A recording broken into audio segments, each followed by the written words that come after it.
Alright, so on our previous episodes, we have learned variables, data types, string concatenation, arrays, object literals.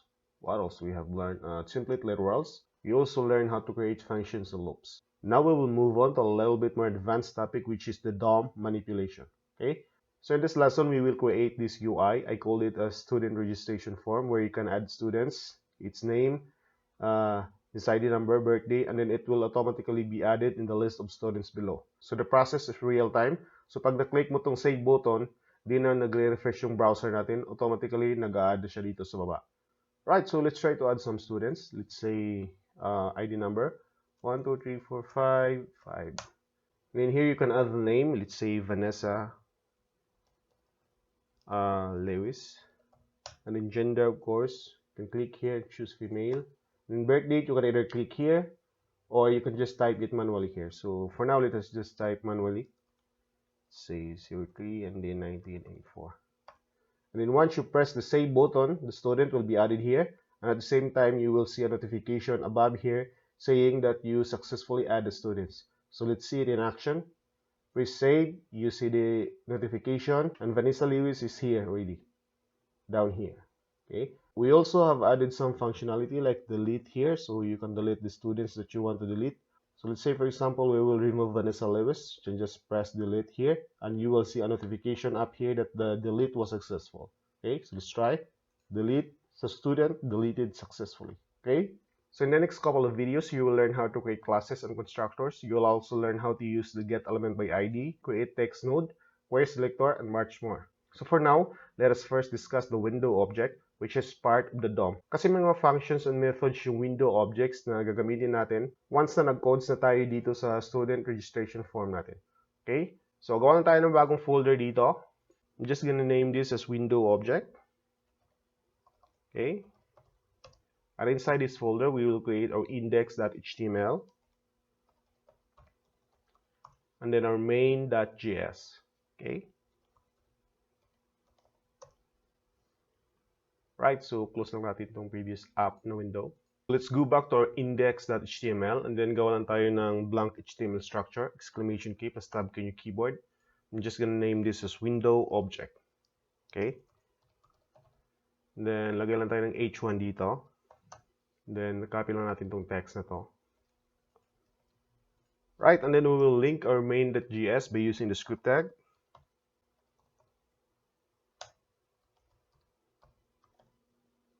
Okay, save lang natin and preview lang natin using live server. Labasin lang natin yung console.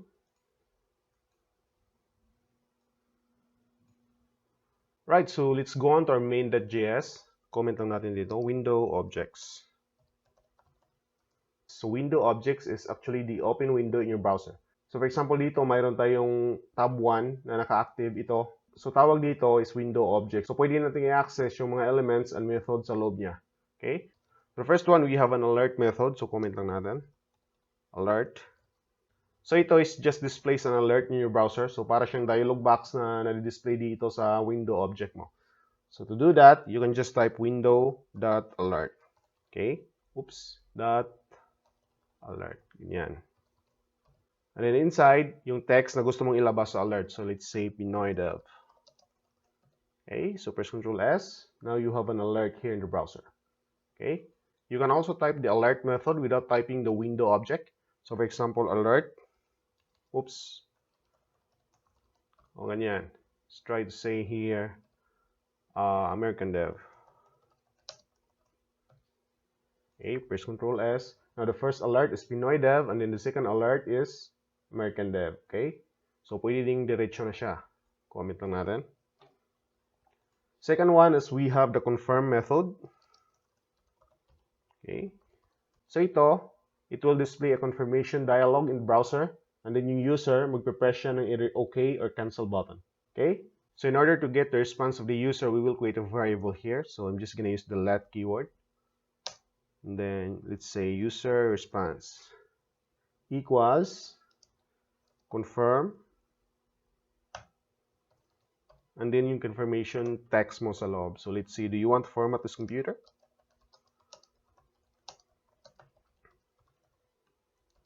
Okay. And then below, we will create the if statement to check if the user really pressed the OK or the cancel button. So if, then user rep, which is the response from the user, is equals to true, meaning he pressed the OK button. Then you can type here, let's say alert. Oops. Say format started. Otherwise, if you press the cancel button, you can just type here format cancel. Copy lang natin yan. Okay, so ganyan lang. Press Ctrl S on keyboard. Now we have here, do you want to format this computer? So when we press the OK button, we should have an alert of format started. So let's try. Now we have format started. Okay, let's refresh again. Let's try the cancel button. Now we have the format canceled. So that's how to use confirm.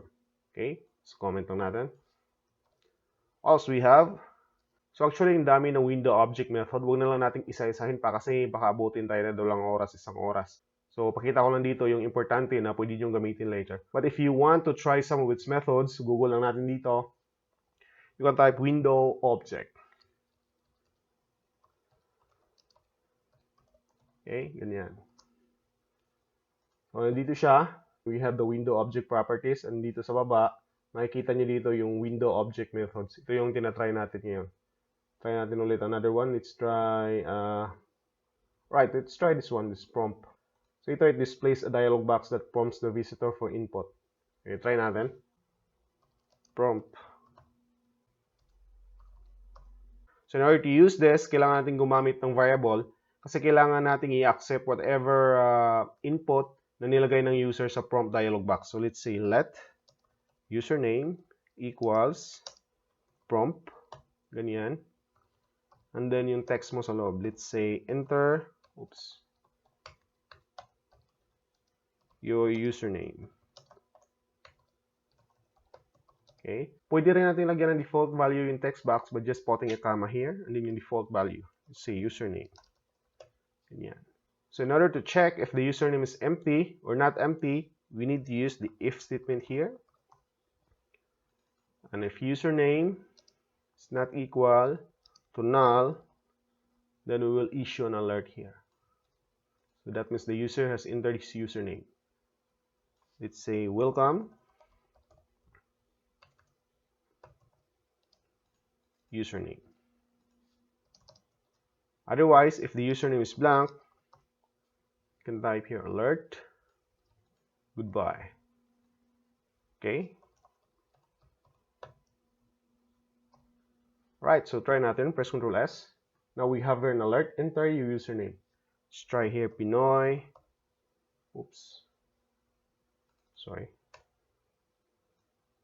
Let's try here Pinoy dev. Press OK. Now we have an alert of welcome Pinoy dev. So ito siya. Right, so try natin i-refresh. Press the cancel button.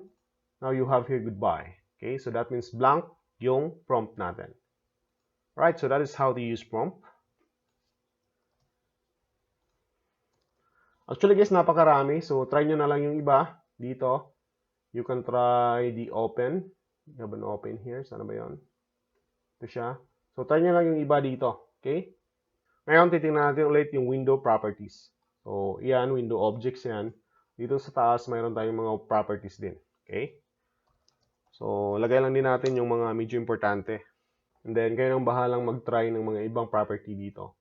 Right, so dito, let's try to have some example. Let's try this one, outer height. So, I'm just gonna use the let keyword for now to declare variable. Let res. Okay? And then res equals window dot outer height. Ganyan. So, since property siya, di mo na kailangan ng ganyan. So, kanina, di ba, methods yun? Kaya naglagay tayo ng brackets. So, since property, semicolon na lang. Ganyan. So, itong outer height, nakalagay dito, it returns the height of the browser window, including toolbars and scrollbars. So, ibig sabihin, kasama itong sa taas, yung toolbars natin, ito, and then kasama itong scrollbars natin. Okay? So, let's output this one to the console by using the console.log. And then res. Lagay natin sa taas. Okay, so press Ctrl S on your keyboard. Balik sa window object natin. Now I have 1,407 in the console. So that means ito yung height ng window na to. Ito naka-open na window na to. So try natin palitan yung window. Ganyan. And then let's try to refresh our browser. Now nagiging 1235 na siya. Okay, so lumiit siya. One more. Fresh. Now naging 1065 siya. So itong outer height na to. Itong kinumpute niya sa window object na to. Okay, so balik lang natin. Also we have, let's try outer width. May outer width ba dito? O ito, may outer width siya. So palitan lang natin siya. So instead of height, width naman yung kinocompute niya. Okay, so press Ctrl S. Now we have 780 here. So that means dito hanggang dito, 780 yan. Try nating i-enlarge konti. Ganyan. Press refresh. So naging 957 siya. Okay, so that is outer width. Balik lang natin. Also we have, actually kayo nang bahalang mag-try dito. Ano ba bang mayroon dito? Mayroon din tayong inner height and inner width. Okay, so try natin dito. Comment lang natin to. Let's just copy this one. Type here res equals window that inner height. So nakalagay dito sa inner height, ano ba? This will returns the height of the Windows content area, including scroll bars. So, ibig sabihin, yung content area natin, ito, hindi kasama yung window ng console. So kasama na yung scroll bars. Try natin. Press Ctrl S on your keyboard. Now we have 475 here. So meaning, ang size lang ng window galing dito sa taas hanggang dito. Try natin i-enlarge kundi yung console or developer tools. Ganyan. Press refresh. So, nagiging 564 na siya. Okay? Try natin liitan ng konti. Refresh button. Now, nagiging 228 siya. Okay? So, hindi kasama tong window ng console object na to. So, of course, mayroon din tayong inner width. Yan. Ang opposite niyan, instead of height, ito lang din yung window ang i-compute niya. Okay? So, press Ctrl S. Now, we have 610. Enlarge. Refresh button. 742. Balik ulit natin. Refresh button. Nagiging 610 siya ulit. Okay? So, that is inner height and inner width. Right, guys. So, what else we have? We have the... Ito, try natin to. Location property. Okay? So, itong location, nakalagay dito, it returns the location object of the window. Ibig sabihin, it contains information about the active URL in the browser. So, try natin. Let's say res equals window.location. Yan. Okay? Press Ctrl S your keyboard. Right? So, nandito sa console, makikita niyo yung address bar natin. We have the href, which is the local host, and then our port, which is 5500. So, ito siya. Okay? And then, pwede natin i-expand to. So, dito, mayroon tayong protocol, mayroon tayong host, hostname, port, pathname, and then marami pang iba dito. So, let's say, for example, kunin lang natin yung value ng host to. So, type ka lang dito res equals window.location.host. Ganyan. Press Ctrl S on your keyboard. Now, you have here the host. So, ito siya. Well, so you can also get the host name. Okay. So, instead of host, type ka lang host name. Ganyan. Press Ctrl S. Now, we have here the 127.0.0.1. So, di na nakasama yung port natin. What else you can get? You can also get the href or itong link na to. Copy mo lang yan. .href o yung URL mo. Press Ctrl S. Now you have here the complete URL in the console. Okay? So you can also assign a value to the href. So dito, kinuha lang natin yung value dito, but pwede natin siya actually palitan. Okay? So comment ko lang yan. And to change the value, so you can just type window.location.href equals, and then yung href or yung address na gusto mo. So let's say, for example, http ebay.com. Okay, so press Ctrl S on your keyboard. So now we are in ab.com website. Okay, so balik lang natin sa localhost natin. Oops, just need to comment this one first. Then press Ctrl S, balik natin sa default natin na localhost. Right, so that is how you assign value to the href. So kayo nang bahalang mag-try ng iba. We have the closed, history. We also have navigator here. Okay, so let's try navigator for our last example. So navigator, you can just type res equals window dot navigator. Ganyan.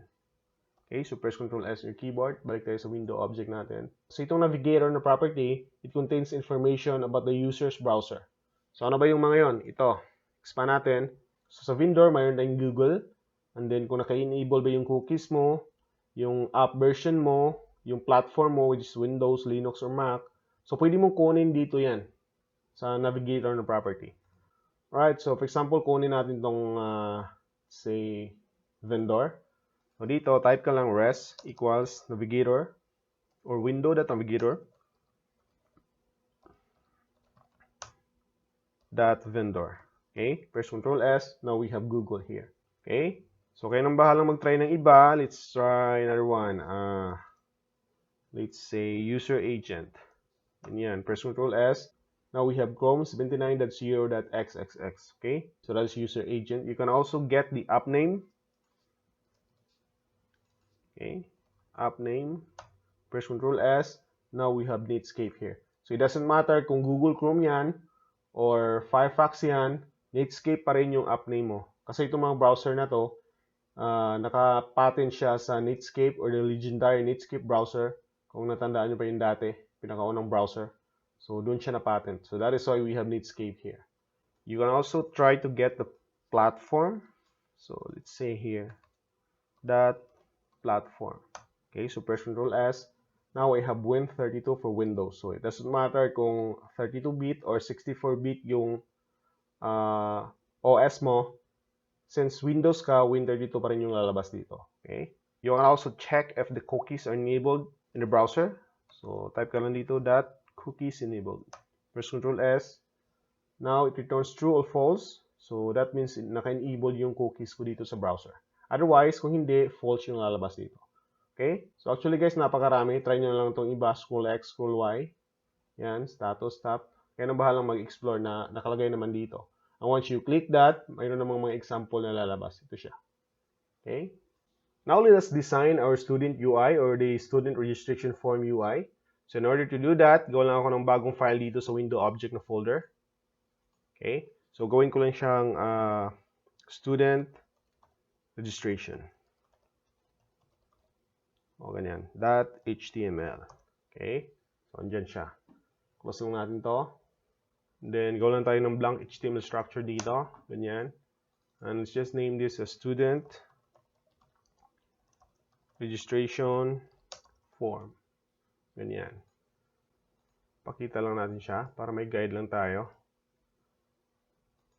Review lang natin sa browser. Okay, so ito yung gagawin natin. Balik tayo sa blank HTML structure natin.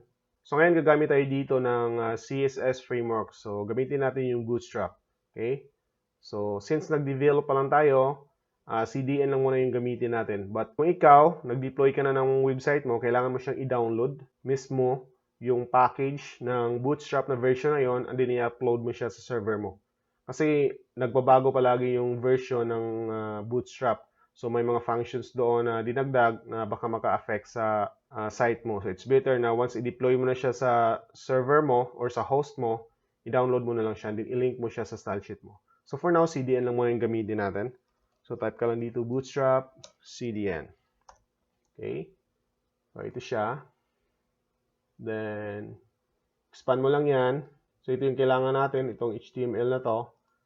Click mo lang yan para makopy siya. And dito after the meta tag, paste na lang natin diretso. Okay? So nandiyan na siya.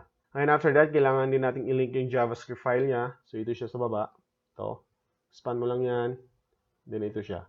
Click lang natin. Then paste natin dito before the closing body tag. Right? So close lang natin yung Bootstrap. Press Control S, and then view using the live server. Lagyan natin siya dito sa unahan. So, ito yung gagayahin natin. Ito pa yung nagawa natin. Blanco pa. Right, so let's start putting some elements. So, sa Bootstrap, mayroon tayong tinatawag na class na .container. So, itong class or components na to, nagbibigay siya ng margins sa left and right side ng browser mo.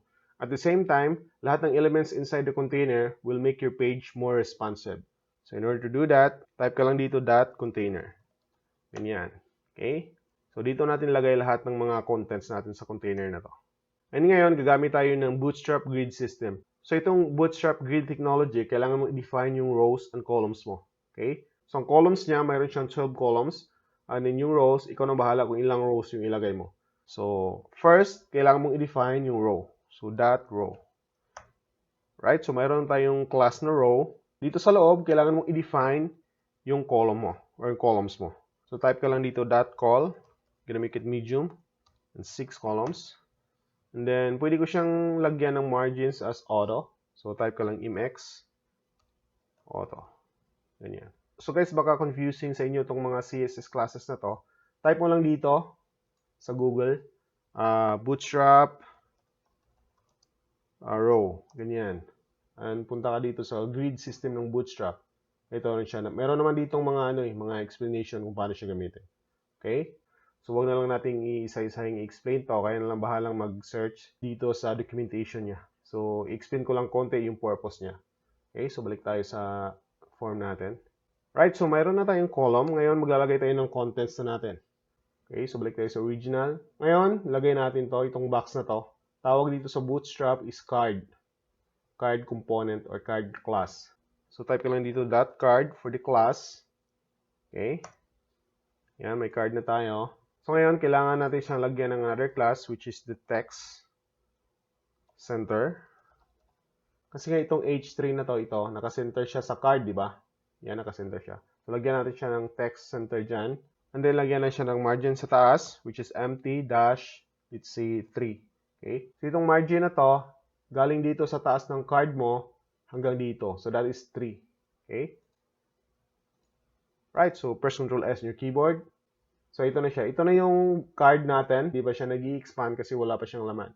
And then, ito yung container natin. May margins tayo sa left. And then, may margins din tayo sa right. Ito. Okay. Alright, so, balik tayo sa original. Ngayon, gagawin natin, itong contents na to, ilagay natin siya sa card body na class. Okay? So, dito, lagay ka ng class na card body. Card-body. Ganyan.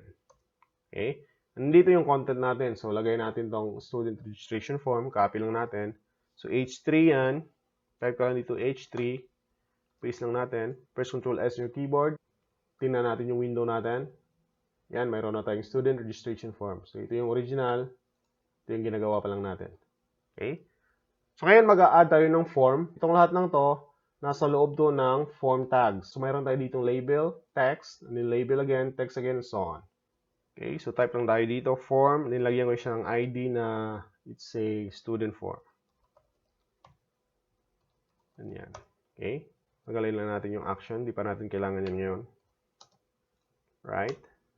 Ngayon, i-add natin tong label na to. So, sa Bootstrap, kailangan natin siyang enclose sa form group na class. But before that, kailangan natin siyang i-align muna sa left. Kasi dito, naka-align left siya, di ba? So, let us first create a div tag with a text left class. So, .text left. Okay? So, ibig sabihin lahat ng contents dito, naka-left align siya. Itong mga to. Now, let's add the label. Enclose natin siya sa form group na class. So, .form group. Ganyan. And then, type ka dito, label. And for, let's say, student ID number. Okay? Then, type ka dito, ID number. Ito, copy lang natin yan. Okay? So, press Ctrl S. Tingnan natin dito. Ngayon, meron na tayong label. Now, let's add this box, the ID number. Okay? So, to do that, you can just type input. And instead of type text, kailangan natin palitan siya ng number. Okay? Bakit number? Kasi yung ID number natin dito, di natin ina-allow yung text dito. Okay? Type ka dito ng text, di pwede yan. So, number lang ina-accept dyan. Kaya kailangan natin palitan yung type dito ng number. Then, lagyan din natin siya ng class or ID. Let's say ID number. Then, let's add a class. Sa Bootstrap, kailangan siyang ilagay sa form control na class. Ganyan. Then, lagyan natin siya ng placeholder. Ang tawag dito, yung nakalagay sa loob na default, placeholder yan. Pag nag-type ka, mawawala. So, placeholder tawag dyan. Let's say ID number. Okay? So, press Ctrl S yung keyboard. Tingnan natin. Ngayon, meron na tayong text and label dito na ID number. Right, so let's proceed to gender or student name. So, I think copy na lang natin to. Okay? Copy na lang natin yan. So, instead of student ID number, lagyan natin siya ng for student name. Okay? And then, lagyan natin ng name dito. Oops. And then, type text. Kasi name na siya. And then, yung ID niya, lagyan natin dito ng student name. And then, may class pa rin siya na form control. Then, placeholder. Kung nakalagay dyan, student name. Okay? Ganyan. Press Ctrl S, keyboard. Tingnan ulit. And meron tayong name and student name na text box. Now, let's move on to the gender. Okay? So, tawag dito is select controls. Right? So, dito, I think copy na lang natin yan. Paste natin dito. And itong label, palitan natin siya ng gender. For, lagyan natin siya ng student gender. And instead of text, delete natin yan. Kailangan natin maglagay dito ng select. With an ID of, let's say, gender selection. Okay, ganyan. Then, tagalin na lang natin yung name. Hindi pa natin kailangan yan. Then, lagyan natin siya ng class again, na form control. Ganyan. And dito sa loob ng select, yung value natin na male and female. So, yung mga yan, ilagay natin siya sa option. Okay, so value equals male. Then, copy ko na lang yan for female. Female. Okay. Right, so try natin. Press Ctrl S on your keyboard. Say here. Oops. We forget. Kailangan natin lagyan ng value dito. Male, and then female. So, itong mga value na to, ito yung kailangan natin once nag-codes na tayo. So, for now, para ma-display yung text na to, dito na siya ilagay sa loob ng option. So, press Ctrl S. Now, meron tayong male and female dito. Okay? Now, let's try to add this one. The date input. I think, copy na lang natin to. And then dito sa baba, form group pa rin siya. But then, lagay tayo dito ng DOB or date of birth. Okay? Dito, type natin birthday. Alright, so input type, instead of text, ngayon lalagay mo dito is date. Okay? So, the same as HTML5, right? In ID, type lang natin date of birth. DOB na lang. And the same class, form control. So, lagyan natin siya ng placeholder din. Na ganyan. DD, Y. Ganyan. Okay, so press Ctrl S on your keyboard. Now we have the birthday here. Try natin. Alright, so it's working. What else we will need? We need these two buttons, the save and clear. Okay? So button, dito natin siya lagay. Lagay lang natin siya sa loob ng div. Ganyan. Then type ka lang input, submit. Ito siya. Okay, lagyan natin siya ng ID na say equals save. Okay. Then value, yung text niya which is okay. So, tingnan natin dito. Ito yung magiging value, yung text dito sa loob. Lagyan natin siya ng kulay na blue. So, sa Bootstrap, lagay ka lang dito ng class equals, and then lagyan natin siya ng button primary to apply the colors or the color. Okay? So, press Ctrl S. Oops. Why? This must be button. Ganyan. Press Ctrl S. Now, meron na tayong save na button dito. Copy lang natin ito for cancel. sa baba. Then instead of submit, type natin dito receipt. Okay? ID equals, let's say, cancel. And then value is cancel also. Or clear. Ano mo nakalagay dito? Clear. So, dapat clear to. And instead of button primary, lagyan natin siya ng button danger. So, magiging red siya. Press Ctrl S, yan na siya. Okay? So, complete na yung student registration na box natin. Ngayon, gawin natin tong list of students na box. Okay? Let's say, saan natin siya ilagay dapat? After sa first column, di ba? Saan ba yung first column dito? Ito siya. So, after dito. Comment na lang natin muna dito para di tayo malito. End of first column. Okay? Type natin dito yung pangalawang column. So, the same way, that call, I'm just gonna make it as medium again. 6 columns. Okay? Then, lagyan natin siya ng margins ni auto. So, search nyo lang sa Bootstrap yan. Nandun naman sa documentation yan. Okay? The same way, gawin natin yung card ulit, or itong box na to, itong container na to. So, type lang tayo dito, .card, and then, text left again, kasi nasa left na siya. So, lagay tayo dito, text, left, then, lagyan na siya ng margin, sa top na 3. So, the same as before, sa student registration form. Press Ctrl S, ito na siya, wala pang laman. Okay? So, ngayon, lalagay tayo ng content or body niya. So, in order to do that, type lang tayo dito ng .card-body. And then, lagyan natin siya ng ID na, let's say, list table. Okay? So, dito sa loob, lalagay natin tong, list of students. So, copy na lang natin yan.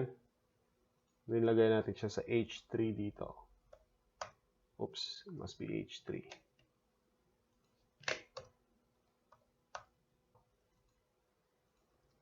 Press Ctrl S. Tingnan natin.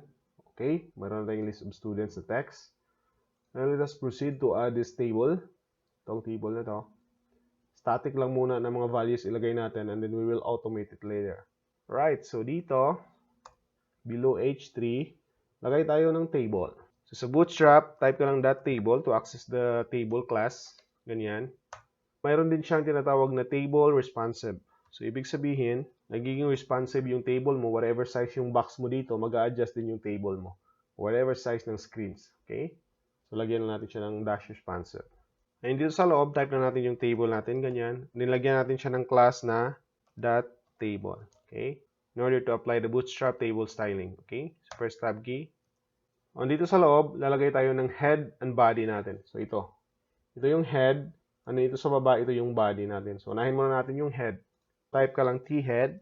Ganyan. And then, lagyan natin siya ng class na t-head dash dark. So, sa Bootstrap din to. I-search nyo na lang yung table components ng Bootstrap. Okay, so press the tab key. Right, so meron na tayong head. Dito sa baba, lagay din tayo ng body. So, t-body. And then, lagyan ko siya ng ID na student list.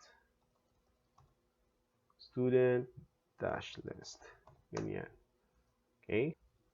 Right, so dito sa head, maglalagay na tayo ng columns natin. Should be in TR. And then, TH. Ganyan. So, sa TH, lagyan natin siya ng scope. And then, lagyan natin siya ng value na call. Okay. So, para mas madali natin i-identify na para sa column siya. So, lagay natin dito ID number. Okay. Copy lang natin to for name, gender, birthday, age, and then we have the delete column. Ito. Diba? Palitan natin to. Let's type this name. And then here, let's type gender. And then dito is birthday. Here is age. And then here, blank lang. Okay? Kasi blank lang yung column natin dito for del or delete. Right, so press Ctrl S on your keyboard. Balik tayo dito. Now, mayroon tayong table heading dito. Ngayon, lagyan natin siya ng contents or yung body natin. Ito. And then type ka lang dito tr. Lagyan natin siya ng class na students lang. Okay, ganyan. And dito sa loob, yung value natin or yung data natin. So type ka lang td. And dito sa loob ng td, lagyan natin siya ng scope. Okay. So, lagyan natin dito row. Ganyan. Type natin dito yung ID number. Let's say 1, 2, 3, 4, 5, 6. Okay. Then, let's add another TD for name. Tanggalin na lang natin yung scope na to kasi may scope na tayo dito sa ID number. Ayun, dito lagay tayo ng name. Let's say Pinoy dev. Then, lagyan natin siya ng gender. What else? Birthday, age, and then yung delete na text. Okay, so Pinoy dev. Lagyan natin capital yan. Ayun, dito sa loob, lagay tayo ng gender, let's say male. Then yung birthday niya, 05/28/1983. And then yung age niya, let's say, guess lang muna natin. Ano ba? 35. And dito yung del na text. So, lagay lang natin siya sa A tag. Let's say here, ganyan lang muna. Yung type natin dito del. Okay, so press Ctrl S on your keyboard. Now, mayroon na tayong first student dito. Okay, so copy ko na lang yan ulit. Let's try to add another 2 more. Ganyan, ganyan. Let's change this to 002. Ano ba nakalagay dito? John Doe. Wait lang natin itong John Doe.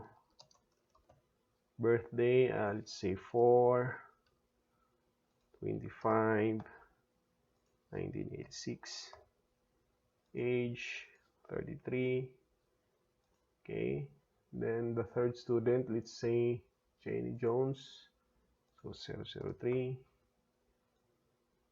So you can type whatever you want. You can put whatever names you want. Okay, so this is just for example. Jones and female.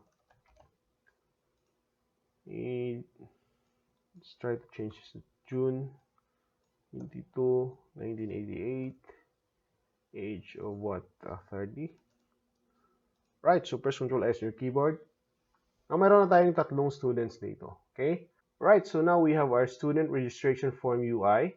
On the next episode, isa-isahin natin itong codes na to.